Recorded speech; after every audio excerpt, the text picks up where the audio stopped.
गर तुम न सुनोगे तो मेरी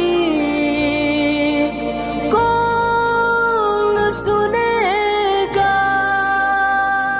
आका अलैहिस्सलाम की बारगाह में दुरूद पढ़ने के लिए हमें जिंदा दिल बनना चाहिए। हम सुन्नी हैं, अपने आप को सुन्नी कहलाते हैं, मुस्तफ़ा का कलमा पढ़ते हैं, आका अलैहिस्सलाम का नाम लेते हैं, उनके इश्क में मचलते रहते हैं, उन्हीं के नाम की माला जपते हैं, उन्हीं के जिक्र और तज़किरों की खुशबू आज हम गली गली बिखेरते हैं। और फिर जब उन पर दुरूद पढ़ने की बारी आए तो सुन्नी जवान ऐसा खामोश हो जाए, नहीं, सुन्नी जवान हदीस में आया है, मेरे आका अलैहिस्सलाम ने फरमाया मा मिन मुसल्लिमिन युसल्लिमु अलैया इल्ला रद्दल्लाहु अलैया रूही फअरुद्दु सलामह औ कमा क़ाला रसूलुल्लाह सल्लल्लाहु अलैहि वसल्लम औ क़रीब ज़ालिका औ मिस्ल ज़ालिका औ मफ़हूम ज़ालिका औ कमा क़ाल औ कमा क़ील। फरमाया अल्लाह के नबी अलैहिस्सलाम ने कायनात में कोई भी सलाम पढ़ने वाला, कोई भी दुरूद पढ़ने वाला, अब मा मिन मुसल्लिमिन, उलमा बैठे हैं, ये जानते हैं मुसल्लिम अरबी का लफ्ज है और ये नकरा है और माँ हर्फ नफी है।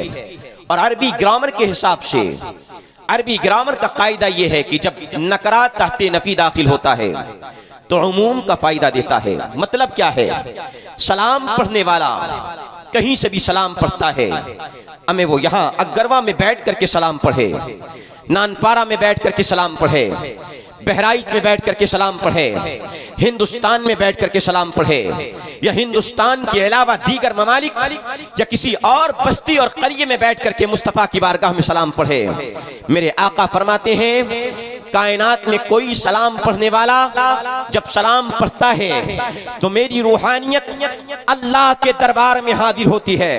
मैं मोहम्मद अरबी अल्लाह रब्बुल इज्जत मेरी रूहानियत को मेरे उस सलाम पढ़ने वाले गुलाम की जानिब मुतवज्जे फरमा देता है।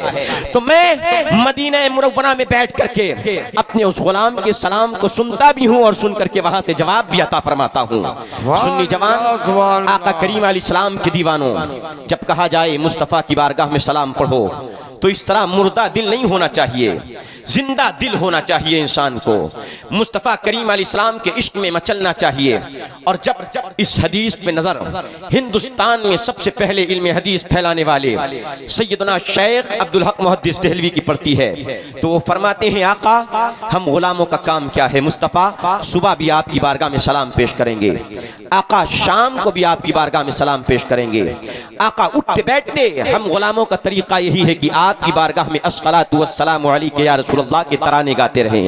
आका आप जिंदगी में जवाब न दे कोई बात नहीं, मुस्तफ़ा आपकी मर्जी, आपका करम, आपकी रहमत, जवाब दे न दे अपने गुलाम पर, मगर आका अगर जिंदगी में आपने एक बार भी गुलाम पर करम फरमा दिया और गुलाम के लिए एक बार अपनी ज़बान मुबारक से इरशाद फरमा दिया, फरमाया आका वालैकुमुस्सलाम या उम्मती, है मेरे उम्मती तुझ पर सलाम हो, तो यकीन जानो उम्मती की दुनिया भी सलामत हो जाएगी, उम्मती की आखिरत भी सलामत हो जाएगी। मुस्तफ़ा अगर एक बार फरमाए तकबीर, नारे रिसालत, उर्से मुक़द्दस, मसलके आला हज़रत मुफ्ती खालिद रज़ा साहब क़िबला, नारे तकबीर, नारे रिसालत।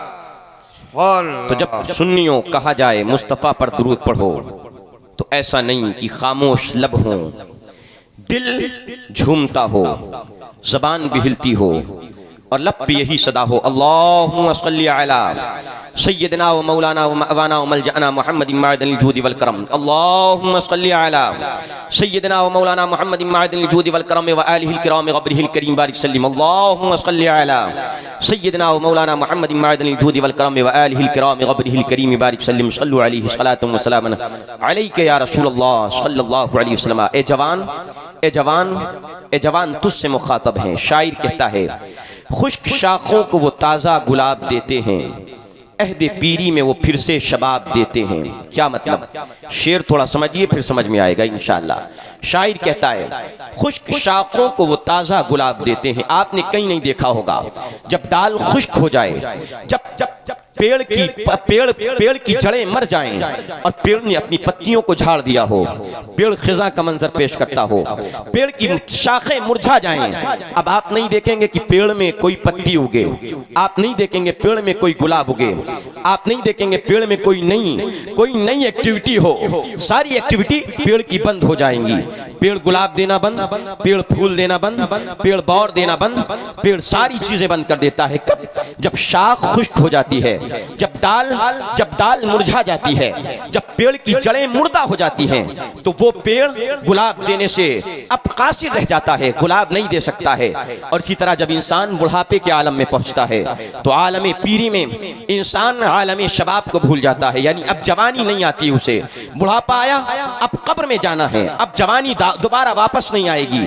तो शायर कहता है, आपने देखा होगा जब पेड़ खुश्क हो जाए तो खुश्क पेड़ में गुलाब नहीं आता, जब इंसान बूढ़ा हो जाए तो बूढ़े इंसान को जवानी नहीं आती।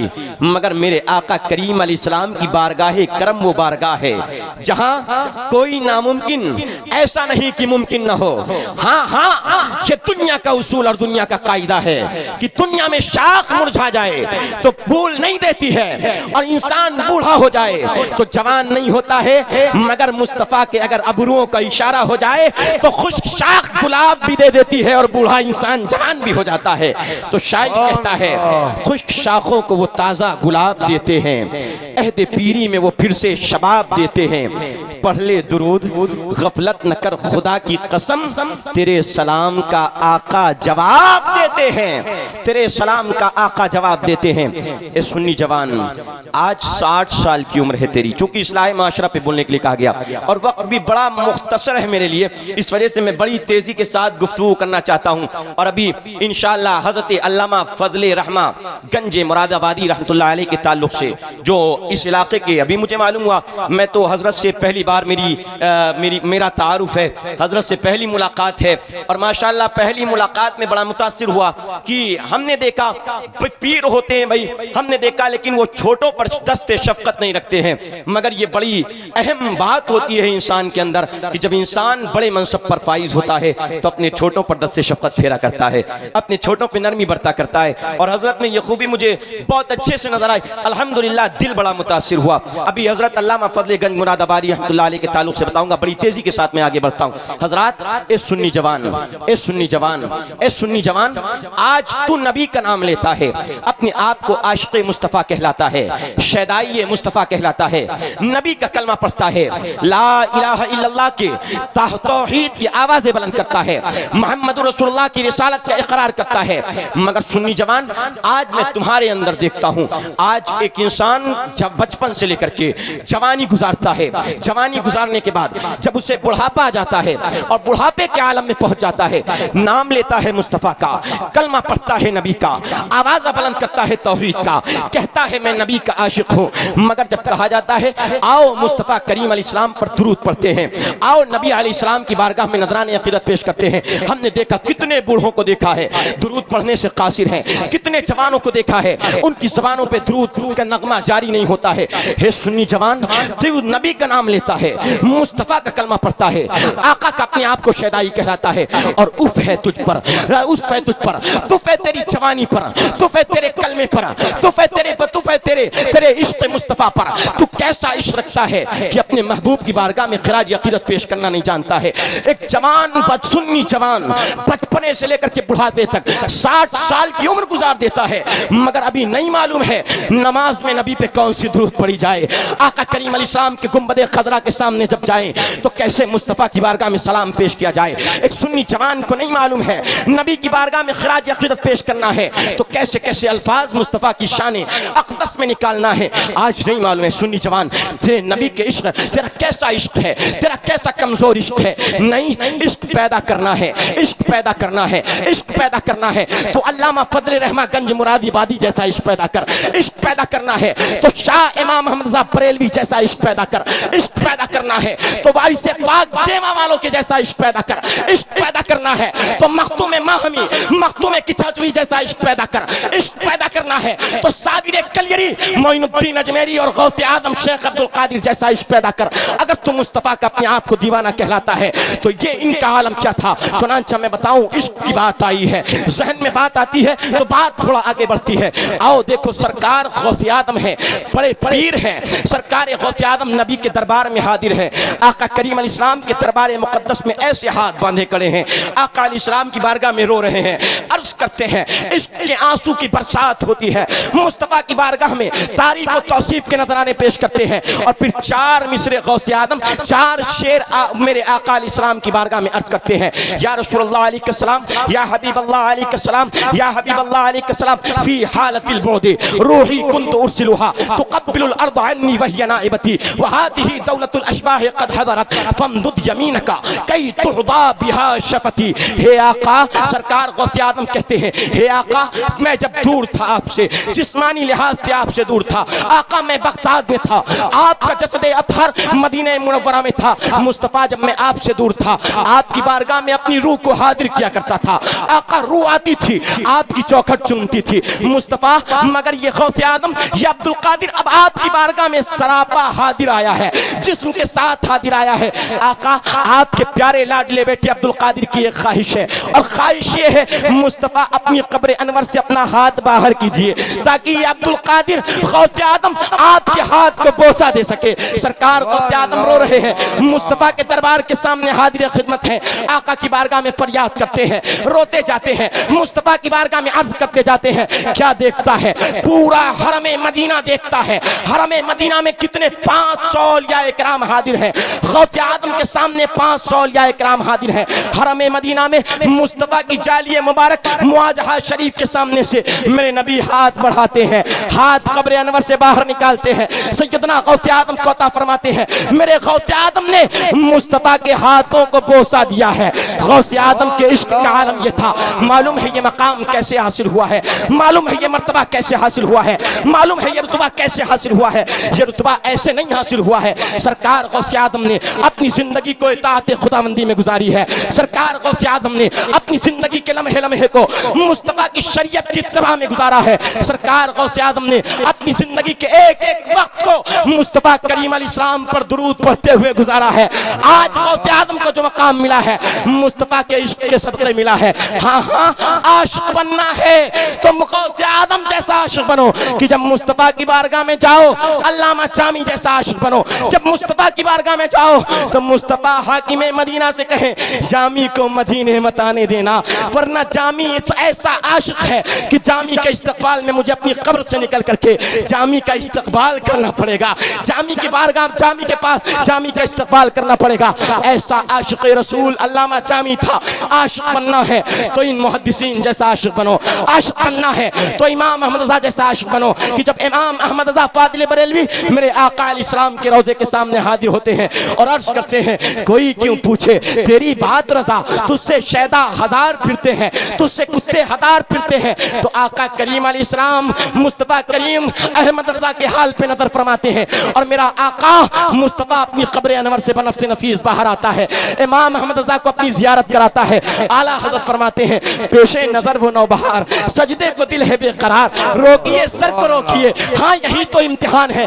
आला हज़रत इमाम अहले सुन्नत फादिल बरेलवी के इश्क का इम्तिहान देखिए कि जब ऐसा आशिक मदीने में पहुंचता है तो मुस्तफा खुद इस्तकबाल करते हैं, मुस्तफा खुद हाथ बढ़ाते हैं बोसे के लिए, मुस्तफा खुद दीदार कराते हैं। हे सुन्नी जवान, आज हम भी मुस्तफा का आशिक कहलाते हैं, आज हम भी मुस्तफा का दीवाना कहलाते हैं, आज हम भी नबी का अपने आप को आशिक कहलाते हैं। मगर सुन्नी जवान, जरा अपने नामे अमाल में झांक करके देख, जरा अपने गिरेबान में झांक करके देख, जरा अपने गिरेबान में झांक करके देख और जरा बता, आज क्या चोरी हम सुन्नियों में नहीं है, आज ज़िना हम सुन्नियों में नहीं है, आज गाली गलौज हमारी जबानों पे नहीं है, आज बुरे अखलाक हमारी जबानों में नहीं है, आज एटीट्यूड तकब्बुर ये हमारी जबानों में नहीं है, आज बेईमानी हमारे अखलाक में है, आज नाप तौल में कमी हमारे अखलाक में है, आज शराब नोशी हमारे अखलाक में है, आज तमाम बुरे अमाल हमारे अखलाक में है। मुस्तफा का कैसा इश्क है, तेरे दिल में नबी का कैसा प्यार है, तेरे दिल में मुस्तफा की कैसी चाशनी है कि तेरा इश्क तुझे शराब से नहीं रोकता है, तेरा इश्क तुझे बदकारी से नहीं रोकता है,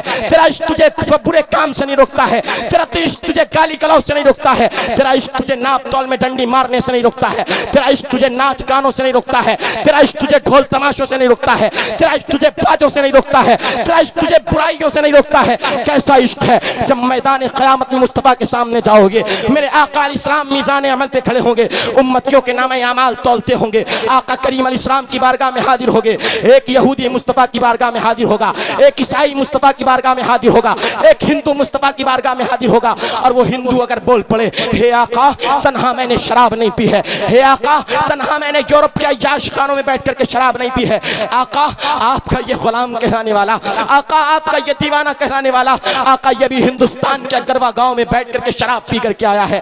अगर मेरे नबी को दिल को चोट लग गई, अगर मेरे नबी के दिल पे ठेस लग गई, हे सुन्नी जवान, उस दिन के मंजर को याद कर जिस दिन के बारे में कुरान कहता है रब का, यौमा ला तमलिकु नफ्सुन लिनफ्सिन वल अम्रु यौमइज़िन लिल्लाह। उस दिन कोई जान किसी जान का बदला ना होगी, कोई जान किसी जान को क़यामत के दिन अल्लाह के अज़ाब और अल्लाह की पकड़ से नहीं बचा सकता है। सारा मामला अल्लाह के दस्ते कुदरत में होगा, सारे लोग अल्लाह के दरबार में खड़े होंगे। हाँ, एक जात होगी जो इंसान के गुनाहों को बख्शवा करके जन्नत का मुस्तहिक़ जाफ़िज़ा दिलवाएगी। वो जात कौन सी जात है? मेरे तेरे आका करीम आका मदनी आका मोहम्मद अरबी आका की जात ग्रामी है, जो मुझे तुझे जन्नत दिलवा सकती है, अल्लाह के दरबार में बख्शवा सकती है, अल्लाह के दरबार में शफाअत करवा सकती है। और अगर मेरे नबी को तुझे देख करके ठेस लग गई, मेरे नबी ने तुझे देख करके अपना चेहरा मोड़ लिया, तो सोच तेरा क्या बनेगा?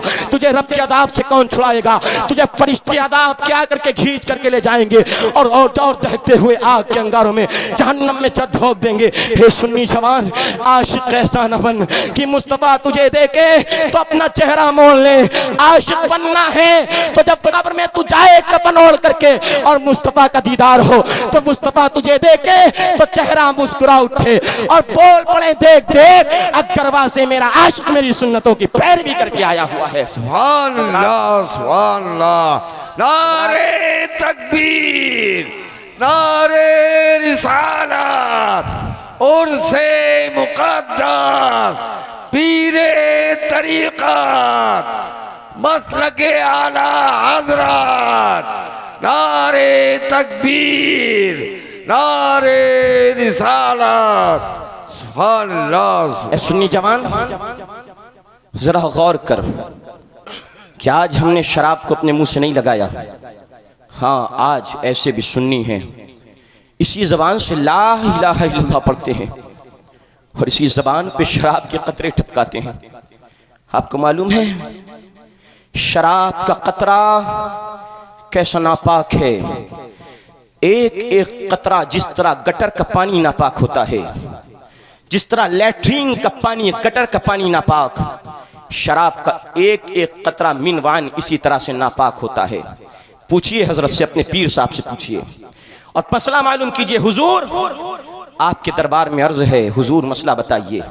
क्या फुक़हा ने नहीं फरमाया कि अगर एक कुएं पानी में जिसमें हजारों बाल्टियां पानी, एक कुएं पानी में हजारों बाल्टियां पानी होती हैं, मगर एक कुएं पानी में अगर एक कतरा शराब का पिल जाए तो फुक़हा फरमाते हैं सारा कुआं हजारों बाल्टी नापाक, पूरा कुआं पाक करना पड़ेगा, पूरा कुआं साफ करना पड़ेगा। सोच सोच सोच, जो इस कदर नापाक हो, जो बुराइयों की जड़ हो, जिसे कुरान ने कहा ये बुराइयों की जड़ है, शराब बुराइयों की जड़ है, उस शराब को जिसे कुएं में एक कतरा पड़ जाए तो पूरा कुआं नापाक, उस नापाक को तू अपने पेट में डाल रहा है और पूरे पेट और उससे बनने वाले है रगों में दौड़ने वाले खून को नापाक कर रहा है। तेरे जिस्म का खून का कतरा कतरा उस शराब के नशे की वजह से कुछ देर के लिए नापाक हो जाता है। सोच, जरा सोच सुन्नी जवान, क्या तेरे परवरदिगार ने और तेरे महबूब करीम ने तुझे शराब की तालीम दी है? नहीं नहीं सुन्नी जवान, मेरे आका इरशाद फरमाते हैं, मुस्तफ़ा करीम रऊफ रहीम मुस्तफ़ा करीम अलैहिस्सलाम रऊफ रहीम फरमाते हैं अल्लाह की कसम, अल्लाह अपनी इज्जत व जलाल की कसम खा के कहता है, मेरी इज्जत व जलाल की कसम, जो बंदा मुझसे ना डर करके एक घूंट शराब का पिएगा और मेरा खौफ उसके दिल में नहीं होगा, मेरा डर उसके दिल में नहीं होगा, मेरा मुझसे बेडरे हुए एक घूंट अगर शराब का कोई बंदा पीता है तो कल क़यामत के दिन अल्लाह उसे जहन्नम में जहन्नमियों का खौलता हुआ पीप मवाद पिलाएगा। अल्लाहु अकबर। सोचो, एक घूंट पियोगे तो एक घूंट के बदले जहन्नम में खौलता हुआ पीप पीना पड़ेगा।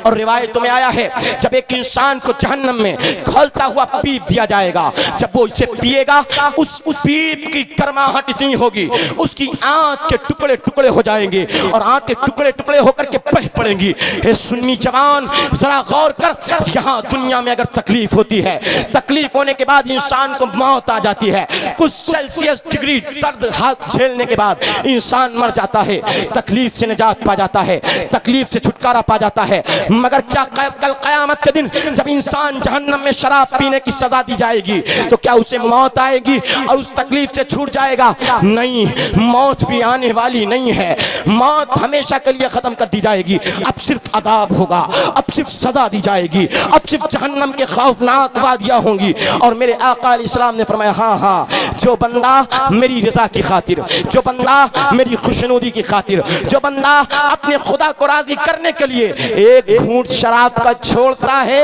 अल्लाह ताला फरमाता है मैं उसे अपने महबूब के हाथों कल क़यामत के दिन जन्नत का जामे कौसर पिलाऊंगा। मुस्तफा फरमाते हैं जन्नत का जामे कौसर पिलाऊंगा। सुन्नी जवान, जरा सोच, एक शराबी सुन्नी कैसे हो सकता है? सच्चा आशिक़ रसूल वो नहीं है जो शराबी है। अगर सच्चा आशिक़ रसूल बनना है तो शराब से तौबा करना है। अगर सच्चा आशिक़ रसूल बनना है, आज कोई इस गुनाह के बारे में नहीं बोलता है। हाँ हाँ, जब नाप तौल करते हैं, गल्ला तौलते हैं, सब्जियां तौलते हैं, जब सारी चीजें करते हैं तो डंडी मारते हैं, कांटे में जरा हल्का तौलते हैं और दाम पूरे 1 किलो के लेते हैं, मगर सामान 1 किलो से कम रखते हैं। आओ जरा देखो मुस्तफा ने इस गुनाह के बारे में क्या फरमाया है। मेरे आका फरमाते हैं जिस कौम में नाप तौल में कमी आती है और कौम गद्दारी करती है, धोखाधड़ी करती है और नाप तौल में कमी करके लोगों को धोखा देती है, मुस्तफा फरमाते हैं वो बंदा, उस कौम में, उस बस्ती में खुश्क साली ला दी जाती है, गल्ले में कमी ला दी जाती है, कहत साली ला दी जाती है, बारिश का नुज़ूल कम होता है। और मेरे कुरान कहता है, 30वां पारा है, कुरान कहता है वैलुल लिल मुतफ्फिफीन अल्लज़ीना इज़ा तालू अला अन्नास यस्तौफून व इज़ा कालूहुम अव वज़नूहुम युखसिरून। कुरान कहता है खराबी है नाप तौल में कमी करने वालों के लिए, खराबी है नाप तौल में कमी करने वालों के लिए, खराबी है नाप तौल में कमी करने वालों के लिए कि जब वो नापते हैं और सामान लेते हैं तो पूरा पूरा लेते हैं, लेकिन जब सामान देते हैं और सामान उनको देना होता है तो नाप तौल में डंडी मारते हैं। कुरान कहता है ऐसे नाप तौल में कमी करने वालों के लिए खराबी है, ऐसे नाप तौल में कमी करने वालों के लिए जहन्नम की वादी वैल है। ए सुन्नियों, जानते हो वादी वैल कौन सी है? जहन्नम की वादी वैल किसे कहते हैं? हज़रात सुनो, सैयदना अब्दुल्लाह इब्न अब्बास हिब्रुल उम्मा इरशाद फरमाते हैं जहन्नम की वादी वैल वो है जो नाप तौल में कमी करने वालों को बतौर सजा उसमें डाला जाएगा। अल्लाहु अकबर। कि अगर उसमें पूरे पहाड़ चलाए जाएं तो पहाड़ पूरे पूरे उस वादी वैल में पिघल जाएंगे, उसकी गर्मी से फट जाएंगे, उसकी गर्मी से रेजा रेजा हो जाएंगे, उसकी गर्मी से।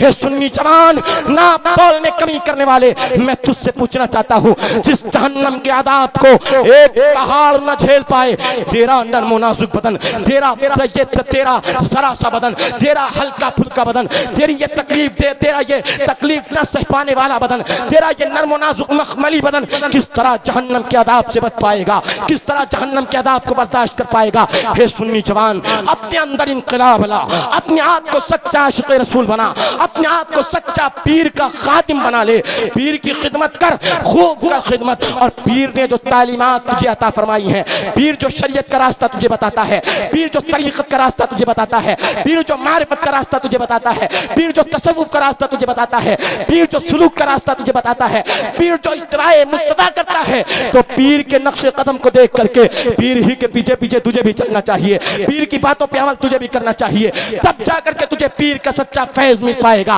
और तब जाकर के तू सच्चा आशिक़ रसूल कहलाएगा और पीर का सच्चा खादिम बनेगा। हाँ हाँ, पीर साहब आए, फकत नारा लगा लिया और फकत 2 लम्हे की मोहब्बत को जाहिर कर लिया और खुद को बहुत बड़ा पीर का सच्चा खादिम समझते हो। नहीं, ये तालीम तुम्हारे पीर ने तुम्हें नहीं अता फरमाई है। पीर के जब आए गांव में तब भी पीर की सच्ची वफादारी में रहो, और जब पीर गांव से चला जाए तब भी याद रखो तेरा पीर तुझे रूहानी पावर देता, रूहानी पावर से देख रहा है। तेरा पीर तुझे रूहानी ताकत से देख रहा है। तेरा पीर तुझे रूहानी कुव्वत और तुझे रूहानी कावत और रूहानी पावर से तुझे देखता है। अगर तेरा पीर यहाँ गांव में नहीं है, मतलब ये नहीं है तू शराब का आदी हो जा। तेरा पीर यहाँ नहीं है तो मतलब ये नहीं तू बेनमाजी हो जा। तेरा पीर यहाँ नहीं है, अपने घर पर है, तो ये मत सोच कि तेरा पीर तुझे देख नहीं रहा है। हाँ हाँ, जो अहलुल्लाह हुआ करते हैं, जो अच्छे पीर हुआ करते हैं, जो सच्चे पीर हुआ करते हैं, मुरीद अगर मशरिक में हो तो पीर मगरिब में अपने मुरीद को देखा करता है। पीर मगरिब में अपने मुरीद को देखा करता है। इस बुनियाद पर पीर के मिशन को जब पीर गांव में रहे तब भी उस पीर के मिशन को जिंदा रखो, और जब पीर गांव से चला जाए तब भी पीर के मिशन को जिंदा रखना है तुम्हें। हजरात, सुन्नी जवान, वक्त मुख्तसर है और बात तवील है, अर्ज करता चलूं। ए सुन्नी जवान, आज मेरा तेरा इखलाक कितना बुरा है। हम अपनी भी बात करते हैं, सिर्फ आपको नहीं कहते हैं। ऐसा नहीं कोई आलिम हो तो बिल्कुल दूध का धुला हुआ हो, नहीं, आलिम से भी गलतियां हो जाया करती हैं, मगर आलिम और जाहिल दोनों की गलतियों में फ़र्क ये है, आलिम से अगर गलती हुई तो अल्लाह उस आलिम को तौबा की तौफीक जल्द अज जल्द अता फरमा देता है। आलिम उस गलती पे बाकी नहीं रहता है, और अगर कोई बड़ा उसे टोकता है तो आलिम अपनी उस गलती पे नादिम और शर्मिंदा होता है। मगर एक आम इंसान, एक जाहिल गलती करता है, और अगर कोई बड़ा आलिम, कोई बड़ा इमाम अगर उसे टोक दे तो वो अकड़ जाता है। लो 100 चूहे खा के बिल्ली चली हज को, ये मिसाल देने लगता है, यानी कहने लगता है बोले तो शुभ बोले, चलनी क्यों बोले, यानी वो सामने वाले की ही गलती को साबित करने लगता है कि तू मुझे समझाता है, तू भी यही गलती कर बैठा है। नहीं, यही फर्क होता है एक आम इंसान और एक आलिम में। आलिम गलती करता है तो आलिम अपनी खता पर नादिम और शर्मिंदा, आज नहीं तो कल तन्हाई में अपने रब के सामने होगा, अपने गुनाह पे तौबा करेगा। और एक आम इंसान अकड़ जाता है तो अकड़ना ये शैतान की अलामत है। आओ जरा देखो, मुस्तफा करीम अलैहिस्सलाम ने फरमाया, आज मेरा तेरा इखलाक कितना बुरा इखलाक है, कितना बुरा किरदार है, मगर मेरे आका अलैहिस्सलाम का कितना प्यारा इखलाक था। आज हमारी खिदमत में अगर 4 नौकर होते हैं, अगर 4 गुलाम होते हैं, अगर 4 मेरी दुकान पे काम करने वाले होते हैं हजरात, तो हमारा रवैया उन 4 दुकान पे काम करने वालों के साथ इतना बुरा होता है कि हम अपने आप को आका समझते हैं, उन्हें गुलाम समझते हैं, अपने आप को मालिक समझते हैं, उन्हें ममलूक समझते हैं, अपने आप को हम मादल्ला सुम्मा मादल्ला पता नहीं क्या क्या समझ लेते हैं और उसे अब्द समझते हैं, महज अब्द समझते हैं हजरात। मगर मेरे नबी का तरीका ये नहीं था, मुस्तफ़ा का इखलाक इतना नाम था, नबी के ज़ाती खादिम हैं। सैयदना अनस बिन मालिक, बुखारी और मुस्लिम की रवायत है, सैयदना अनस बिन मालिक कहते हैं, हाँ हाँ सुनो, लक़द ख़तमतु रसूलुल्लाह सल्लल्लाहु अलैहि वसल्लम अशरा हिजजिन, कहते हैं मैंने 10 साल मुस्तफ़ा की खिदमत की है, दिनों रात मुस्तफ़ा के देखे हैं, 24 घंटे मुस्तफ़ा के देखे हैं, लम्हे लम्हे मुस्तफ़ा के देखे हैं, उठना बैठना मुस्तफ़ा के देखा है। मगर जिंदगी में कभी ऐसा नहीं हुआ है कि मेरे आका अलैहिस्सलाम ने किसी बात में मुझे डांटा हो, किसी बात में मुझे टोका हो। मेरे नबी इतने सारी कायनात के मालिक हैं, सारी कायनात के मुस्तफ़ा करीम अलैहिस्सलाम मुख्तार बनाए गए हैं, मगर अपने खादिमों के साथ कितना नरम रह जा लगते हैं, अपने खादिमों के साथ कितना प्यार भरा रवैया इख्तियार फरमाते हैं। हज़रात जरा गौर करो, आका करीम अलैहिस्सलाम का अखलाक महमदिया कैसा था, जरा देखो। मेरे आका आज हम टर्राते हैं, एक दूसरे से गाली गलौज से बात करते हैं, आज बुरे अल्फाज और बुरे अखलाक से पेश आते हैं, मगर जरा गौर करो, मुस्तफ़ा के दीवानों मेरे आका अलैहिस्सलाम ने फरमाया, मा मिन शैइन अफ़क़लु फी मीज़ान अब्दिल मुमिन यौमल क़ियामति मिन हुस्नि खुल्क़िही औ कमा क़ाल रसूलुल्लाह सल्लल्लाहु अलैहि वसल्लम औ कमा क़ील औ कमा क़ाल औ क़रीब ज़ालिका औ मिस्र ज़ालिका औ मफ़हूम ज़ालिका। फरमाया हाँ हाँ, मुस्तफ़ा करीम फरमाते हैं कि बंदे मोमिन का जब मीज़ान अमल पे एक एक नेकी रखी जाएगी तो सबसे ज़्यादा भारी जो नेकी नेकी कल क़यामत के दिन बंदे मोमिन के नाम आमाल में होगी। वो नेकी कोई और नहीं, उसका अच्छा इखलाक सबसे ज्यादा भारी मैदान क़यामत में होगा, सबसे ज्यादा बड़ी नेकी तस्वुर किया जाएगा। और मेरे आका अलैहिस्सलाम ने फरमाया, हे लोगों, मेरे आका फरमाते हैं, इन्ना अक़रबकुम इलैया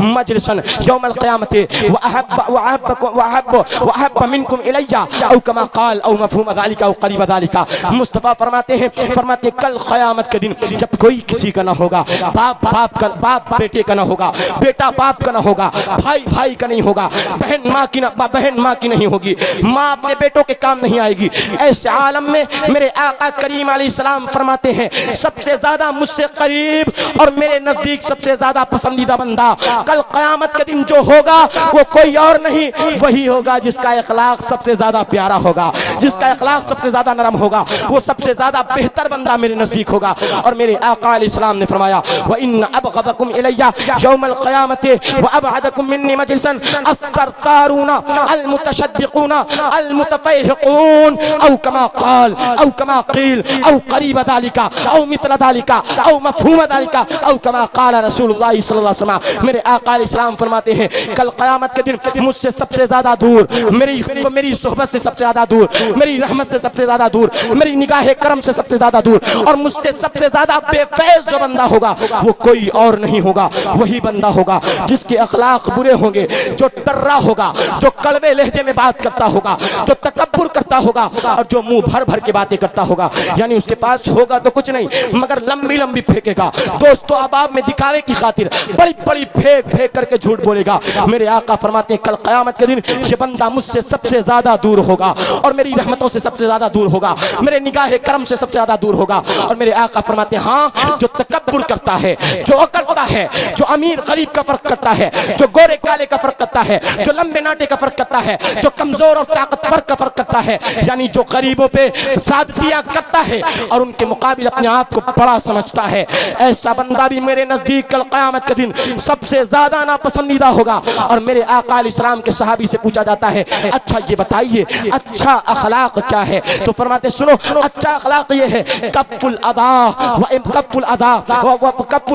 व इत्तिबाउ तरीक़तिल मुस्तफ़ा औ कमा क़ाल औ कमा क़ील व बशाशतु वजहिका फ़ी वजहि अख़ीका औ कमा क़ाल औ कमा क़ील औ मफ़हूम ज़ालिका। फरमाते, अच्छा अखलाक ये है कि तू बुराई को अपने आप से भी रोके और अपने पड़ोस अड़ोस अपने भाइयों से भी रोके। तू जो चीज़ अपने लिए नापसंद करता है अपने भाइयों के लिए भी नापसंद कर। और मेरा अच्छा अखलाक ये है कि जब एक मुसलमान दूसरे मुसलमान से मिले तो भाव सिकोड़ से न मिले, चेहरा फेर करके न मिले, त्योरी चढ़ा के न मिले, बल्कि मिले तो मुस्कुराते हुए चेहरे के साथ मिले। ये अच्छा अखलाक हुआ करता है, ये अच्छा हुआ करता है।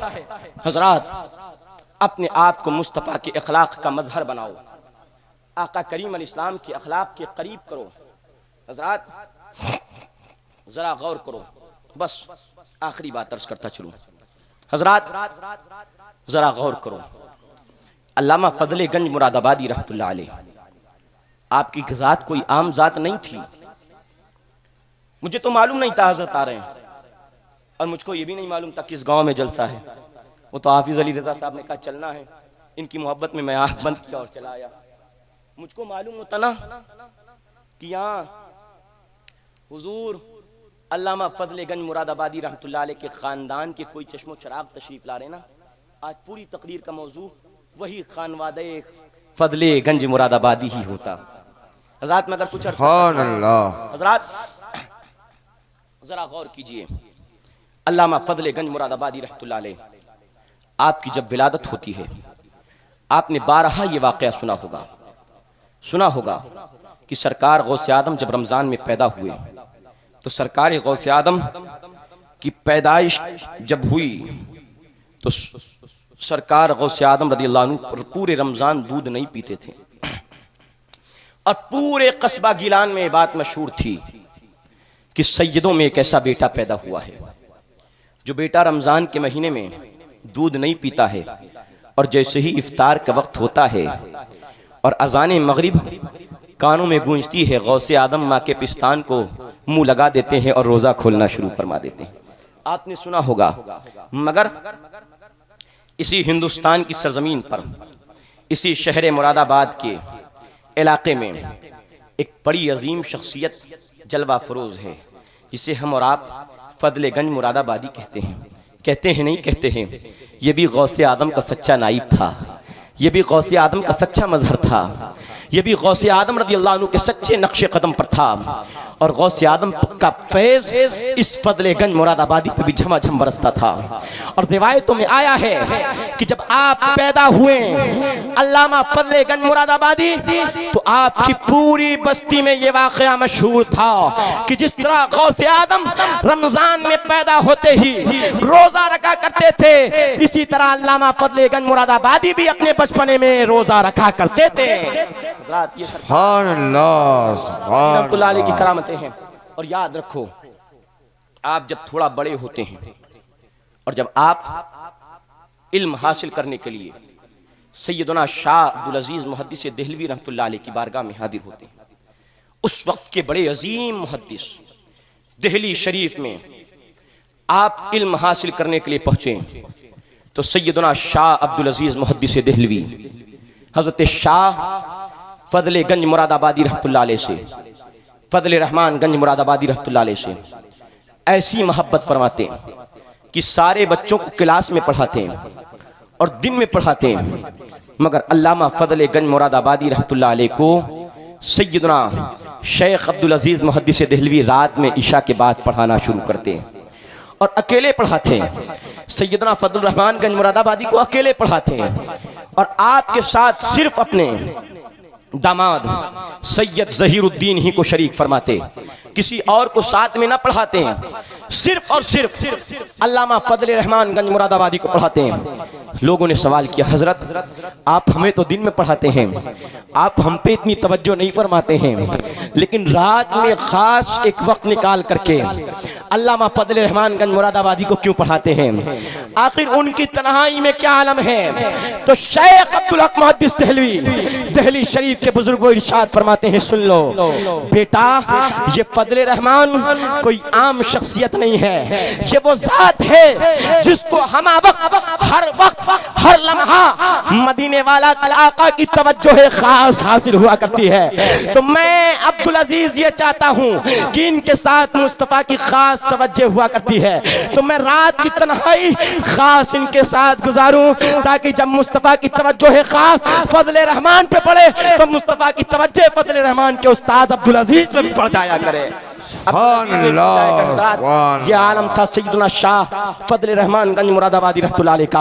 और सैयदना फजल रहमान गंज मुरादाबादी के, अब आप जरा सोचिए, जिसके शागिर्दों में ऐसे खोशाची हों और ऐसे बड़े बड़े अकाबिर बुजुर्ग हों, उसकी शख्सियत और उसकी जात का आलम कैसे पता लगाया जा सकता है कि जब उनके शागिर्दों का यह आलम है उनके, तो उस जात का आलम क्या होगा? मालूम है अल्लामा फजल रहमान गंज मुरादाबादी रहमतुल्लाह अलैह के शागिर्दों में कैसी शख्सियतें हैं। पाकिस्तान लाहौर के वक्त के मुहद्दिस आलम सैयद दीदार अली शाह रहमतुल्लाह अलैह, वो भी किसी और के शागिर्द नहीं, अल्लामा फजल रहमान के दर के नमकखार हैं। और आपको मालूम है पीलीभीत के बहुत अजीम मुहद्दिस, जिसे उस जमाने में हिंदुस्तान में इल्म हदीस का मुहद्दिस आदम कहा जाता था, मुहद्दिस कबीर कहा जाता था, जिसे उस जमाने का हाफिजुल हदीस कहा जाता था, और जिसे बुखारी और मुस्लिम ज़बानियात सित्ता की किताबें अक्सर ज़बानियात थी, यानी पूरी लाखों लाख हदीसें जिसे याद थी। अल्लामा शाह वसी अहमद मुहद्दिस सूरती रहमतुल्लाह अलैह, उनका नाम नामी है। ये किसी और के पढ़ाए हुए नहीं थे, ये किसी और के फैज़ याफ्ता नहीं थे, ये किसी और दर के नमकखार नहीं थे, ये किसी और दर के ख़ाशाची नहीं थे।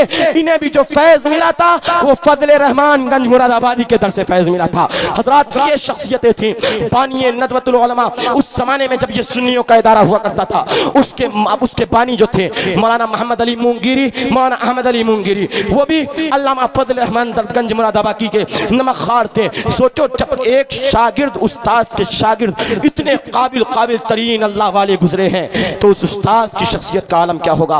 उस उस्ताद के इल्म, उस उस्ताद की अबकरियत का आलम क्या होगा? और सुन्नी जवान, आप अपने पीर के सिलसिले पर जितना फख्र करे कम है, जितना फख्र करे कम है। सोचो, इमाम अहमद रजा की जात किसी से पोशीदा नहीं है, इमाम मोहम्मद रजा की जात आज मुहताज तारुफ नहीं है। आला हज़रत की जात आज कोई ढकी चुपी जात नहीं है। दुनिया जानता है आला हज़रत का इल्म कैसा था, आला हज़रत का इश्क कैसा था, आला हज़रत की रसूल से सच्ची अकीदत कैसी थी, आला हज़रत का इल्म हदीस कैसा था, आला हज़रत का इल्म तफसीर कैसा था, आला हज़रत की ज़ौक़ शायरी कैसी थी, आला हज़रत का ज़ौक़ सुखन कैसा था, आला हज़रत की फसाहत कैसी थी, आला हज़रत की बलागत कैसी थी। इसकी तफसीर की जरूरत नहीं है। अल मुख्तसर ये कि आला हज़रत की जात बहुत बड़ी जात थी, अपने अंदर बहुत बड़ी जात रखती थी। मगर याद है आला हज़रत जैसी अजीम जात भी अल्लामा फजल रहमान गंज मुरादाबादी के दरबार में हाजिर हुआ करती थी। अल्लामा फजल रहमान गंज मुरादाबादी के दरबार में आया करती थी। ये इतनी अजीम जात है।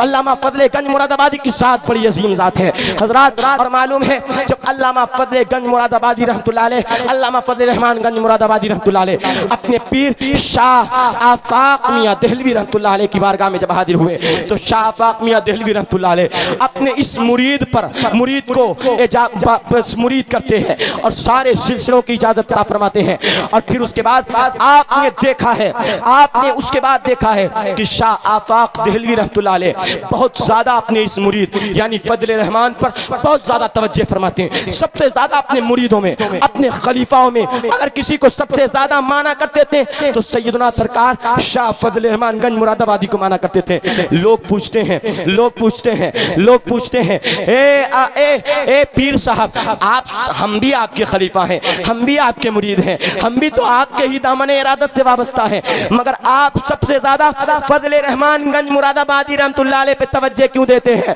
तो पीर बोलता है, पीर अपने मुरीद के लिए बोलता है, हे मेरे मुरीदों कान खोल करके सुन लो, ये आफाक देहलवी उस बंदे से प्यार क्यों न करे, उस बंदे को क्यों न चाहे जिसे अल्लाह तबारक व तआला चाहता है, जिससे अल्लाह मोहब्बत फरमाता है, जिसे अल्लाह ने अपनी विलायत खास के लिए चुन लिया है, जिसे अल्लाह ने अपनी दोस्ती के लिए चुन लिया है, उस शाह फजल रहमान गंज मुरादाबादी से मोहब्बत क्यों न करे। तो ऐ लोगों, अर्ज ये है कि सच्चे पीरों के दामनों से वाबस्ता रहो और सिर्फ पीर के दामन से वाबस्ता न रहो, पीर की तालीमात से भी वाबस्ता रहो। अहम पैगाम यही है, यही आपके पीर का पैगाम है और यही सारे सुन्नियों के सारे सच्चे पीरों का यही पैगाम है कि हाँ ठीक है, हमारे नाम का नारा भी लगाओ, हमारी जात से मोहब्बत भी करो, और जब गांव आ जाऊं तो मुझसे मोहब्बत करो, लेकिन जब मैं चला जाऊं तो मेरे मिशन को भूल मत जाना, मेरे नाम को भूल मत जाना। जब मैं गांव से चला जाऊं तो मेरी बातों को भूल मत जाना, मेरी तालीमात को सीने से निकाल मत देना। पीर को आपने देखा, पीर आपका नमाजी है तो मुरीद को भी उसी के नक्शे कदम पे चलते हुए नमाज पढ़ना चाहिए। पीर को आपने देखा, पीर अपनी जबान से किसी के लिए गाली नहीं निकालता है, तो मुरीद को भी चाहिए कि अपने पीर की सच्ची तालीम को अपनाते हुए, अपने पीर की सच्ची अकीदत को अपने दिल में रखते हुए अपनी जबान को गालियों से महफूज रखे, अपनी हाथ से किसी को बुराई न दे। आपने अपने पीर को देखा होगा कितनी किसी को तकलीफ नहीं पहुंचाते हैं, सबसे प्यार से हंस के बोलते हैं। और अगर कोई बुराई करता है, ऐसे भी लोग आ जाते हैं जो अच्छे पीरों की बुराई करते हैं, अगर कोई बुराई करता है आपका पीर उसे भी हंस के टाल देता है, क्योंकि अल्लाह वालों की यही शान होती है, अल्लाह वाले बुराई का बदला बुराई से नहीं देते हैं, हंस के टालते हैं। तो आपको भी चाहिए अपने पीर की तालीमात पर अमल करें, अपने पीर से सच्ची अकीदत और उनके मिशन को यहाँ जब वो रहे तब भी जिंदा रखें, इनके जाने के बाद जिंदा रखें। और इन सबसे बड़ी तालीम ये है, सारे पीरों की तालीम का इस जमाने के खुलासा ये है कि मसलक आला हज़रत पे कायम रहो, जिंदगी दी गई है इसी के लिए, सुन्नियों में ही शादी करो, ये वहाबी नहीं, फैमिली के लिए। वाखिर दावाना अल्हम्दुलिल्लाहि रब्बिल आलमीन। अस्सलामु अलैकुम व रहमतुल्लाह।